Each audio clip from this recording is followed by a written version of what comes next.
Selamat datang di channel kesehatan. Kali ini kita akan membahas tentang perbandingan penyakit untuk dua diagnosa seperti di bawah. Panduan praktik klinis. Puskesmas. Akne vulgaris ringan. 1. Pengertian, definisi. Akne vulgaris adalah penyakit peradangan kronis dari folikel pilosebasea yang diinduksi dengan peningkatan produksi sebum, perubahan pola keratinisasi, peradangan, dan kolonisasi dari Bacteronibacterium acnes. 2. Anamnesis. 1. Pasien biasanya memiliki keluhan erupsi kulit polimorfi di lokasi predileksi, disertai rasa nyeri atau gatal namun masalah estetika umumnya merupakan keluhan utama. 2. Pasien memiliki faktor risiko antara lain: A. Usia remaja. B. Stres emosional. C. Merokok. D. Riwayat akne dalam keluarga. E. Banyak makan makanan berlemak dan tinggi karbohidrat. 3. Pemeriksaan fisik. 1. Komedo berupa papul miliar yang di tengahnya mengandung sumbatan sebum. Bila berwarna hitam disebut komedo hitam, bledo, open komedo, dan bila berwarna putih disebut komedo putih atau komedo tertutup, white komedo, close komedo. 2. Erupsi kulit polimorfi dengan gejala predominan salah satunya, komedo, papul yang tidak beradang dan pustul, nodus dan kista yang beradang. 3. Pengeluaran sumbatan sebum dengan komedo traktor, sendok una, ditemukan sebum yang menyumbat folikel tampak sebagai massa padat seperti lilin atau massa lebih lunak seperti nasi yang ujungnya kadang berwarna hitam. 4. Kriteria diagnosis. Akne vulgaris memiliki gradasi tingkat keparahan. 1. Ringan, bila A. Beberapa lesi tak beradang pada predileksi. B. Sedikit lesi tak beradang pada beberapa tempat predileksi. C. Sedikit lesi beradang pada satu predileksi. 2. Sedang, bila A. Banyak lesi tak beradang pada satu predileksi. B. Beberapa lesi tak beradang pada lebih dari satu predileksi. C. Lesi beradang ada satu predileksi. D. Sedikit lesi beradang pada lebih dari satu predileksi. 3. Berat, bila A. Banyak lesi tak beradang pada lebih dari satu predileksi.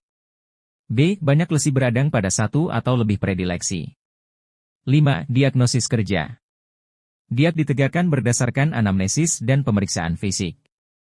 6. Diagnosis banding.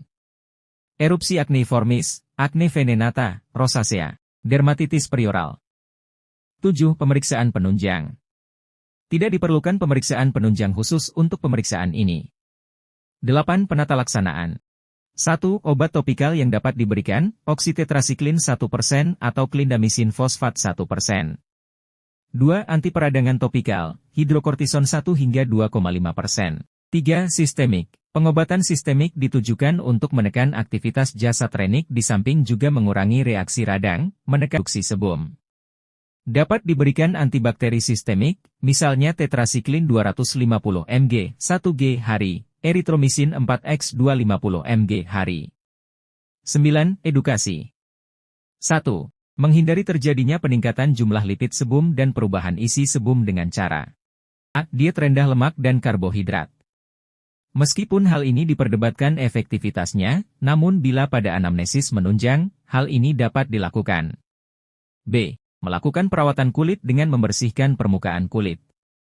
2. Menghindari terjadinya faktor pemicu terjadinya akne, misalnya A. Teratur dan sehat, cukup istirahat, olahraga, sesuai kondisi tubuh, hindari stres. B. Penggunaan kosmetika secukupnya, baik banyaknya maupun lamanya.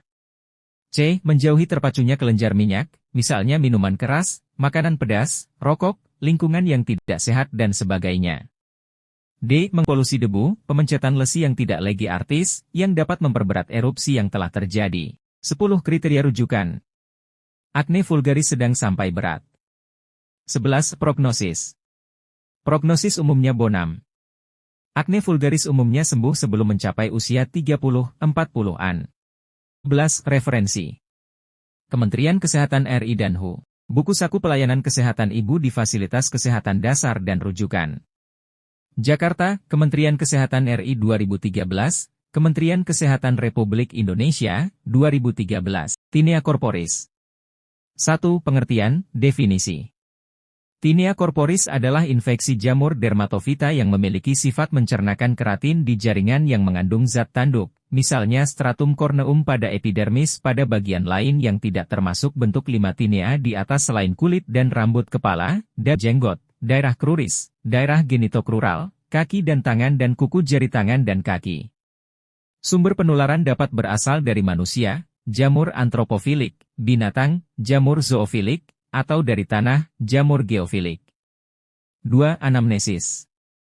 Keluhan. Pada sebagian besar si dermatofita, pasien datang dengan bercak merah bersisik yang gatal. Adanya riwayat kontak dengan orang yang mengalami dermatofitosis. Faktor risiko. 1. Lingkungan yang lembab dan panas. 2. Imunodefisiensi. 3. Obesitas.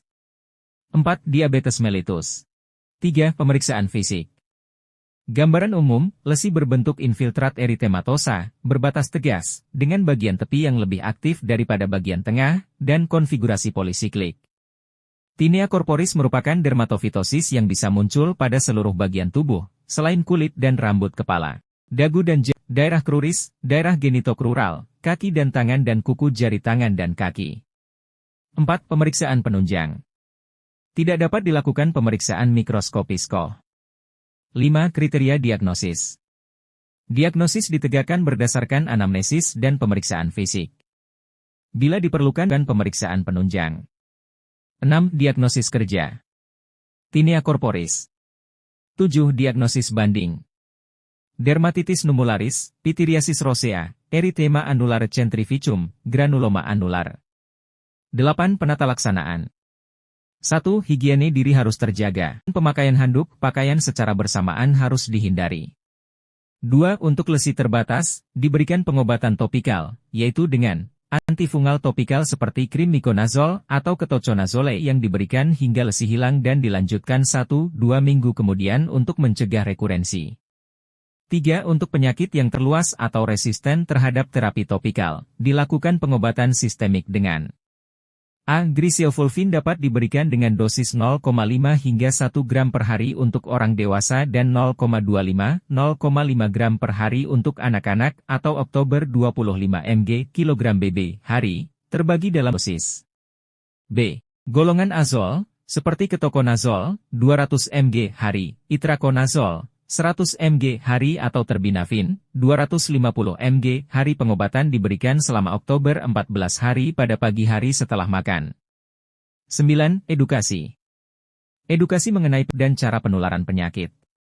Edukasi pasien dan keluarga juga untuk menjaga higiene tubuh, namun penyakit ini bukan merupakan penyakit yang berbahaya. 10. Kriteria rujukan. Pasien dirujuk apabila 1. Penyakit tidak sembuh dalam Oktober 14 hari setelah terapi. 2. Terimunodefisiensi. 3. Terdapat penyakit penyerta yang menggunakan multifarmaka. 11. Prognosis. Pasien dengan imunokompeten, prognosis umumnya bonam, sedangkan pasien dengan imunokompromis, quo et sanationamnya menjadi dubia et bonam. 12. Referensi. Keputusan Menteri Kesehatan Republik Indonesia Nomor HK-02-02, Menkes 514/2015 tentang panduan praktik klinis bagi dokter di fasilitas pelayanan kesehatan tingkat pertama.